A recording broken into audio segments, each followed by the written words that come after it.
بسم اللہ الرحمن الرحیم۔ اذان ہوئی، مسجد میں ہم پہنچے نماز ادا کرنے کے لیے، اللہ کی توفیق۔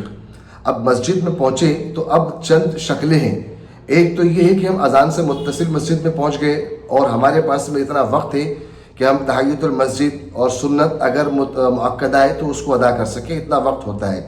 تو اس کے بعد میں پھر جماعت کھڑی ہوتی ہے، تو اب جماعت میں شامل ہونا ہے۔ آپ سب سے پہلے اس چیز کو یاد رکھیں کہ نماز کے شروع کرنے کے لیے زبان سے نیت کا کہنا یہ کوئی فرائض یا واجبات میں سے نہیں ہے۔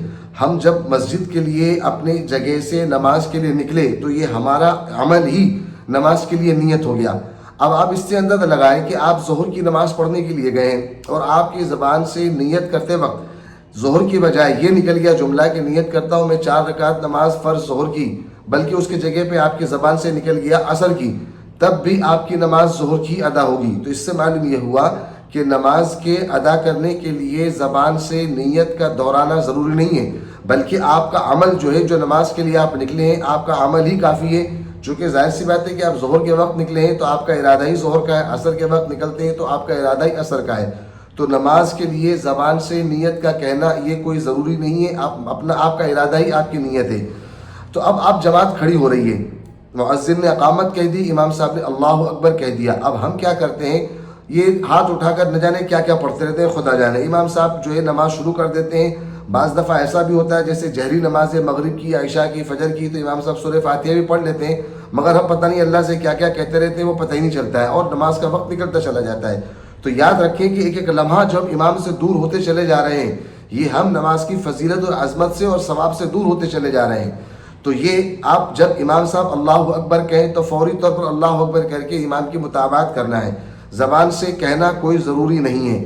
دوسری شکل یہ ہے کہ ہم مسجد میں پہنچے اتنی تاخیر سے کہ ہم وضو بنائیں اور امام صاحب جماعت یا تو شروع ہو چکی ہے یا تو ہمارے وضو بناتے بناتے امام صاحب نے اللہ اکبر کہہ کے نماز کو شروع کر دیا۔ اب ہم کیا کرتے ہیں، پھر جا کر پتہ نہیں کیا کیا کہنا شروع کر دیتے ہیں۔ تو جیسے ہی ہم وضو سے فارغ ہو کر نماز کے لیے پہنچے تو اللہ اکبر کہہ کے امام کے ساتھ میں نماز کو شروع کر دیں۔ بعض دفعہ ایسا ہوتا ہے کہ امام صاحب رکوع میں ہیں، چلو خیر یہ تو پتہ ہے ہم کو مسئلہ کہ رکوع میں پا لینے سے رکعت مل جاتی ہے، ہم اس میں کچھ کوشش کرتے ہیں کہ رکوع میں پا لیں، لیکن ہم یہ دیکھتے ہیں کہ امام صاحب سجدے میں ہیں، یا پھر ہم یہ دیکھتے ہیں کہ امام صاحب قاعدہ اولیٰ میں ہیں، تو ہم انتظار کرتے ہیں کہ امام اٹھے واپس آئے، پھر ہم امام کے ساتھ میں نماز کو شروع کریں گے۔ تو یاد رکھیں کہ یہ جو عمل امام کر رہا ہے، اس عمل کو ہم جو چھوڑ رہے ہیں، یقین جانیے کہ ہم اپنے آپ کو مغفرت سے محروم کر رہے ہیں، اس لیے کہ امام کا نماز پڑھانے کا ہر لمحہ اللہ کی یہاں سے مغفرت کے فیصلے ہو رہے ہوتے ہیں۔ تو امام کو جس حال میں پاؤ، حدیث میں آتا ہے، اسی حال میں اس کی اتباع کرو۔ تو خلاصہ اب یہ نکلا کہ جب ہم مسجد پہنچے، امام صاحب نے نماز شروع کر دی تو ہم فوراً امام کے ساتھ میں نماز کو شروع کریں۔ ایسے ہی اگر امام سجدے میں ہے یا اتحیات میں ہے تو ہم اس کے سجدے سے واپس آنے کا یا اتحیات سے قیام میں جانے کا انتظار نہ کریں، بلکہ اسی وقت نماز کے اندر شامل ہو جائیں، اس لیے کہ یہی عمل ایسا ہے یا وہ عمل ہو رہا ہے کہ جس پر اللہ تعالیٰ کی طرف سے مغفرت کے فیصلے ہو رہے ہیں اور اب اپنے آپ کو محروم کر رہے ہیں۔ تو یاد رکھیں امام کو جس حال میں پاؤ اسی حال میں امام کی اقتداء کرو، مغفرت یقینی طور پر ہوگی۔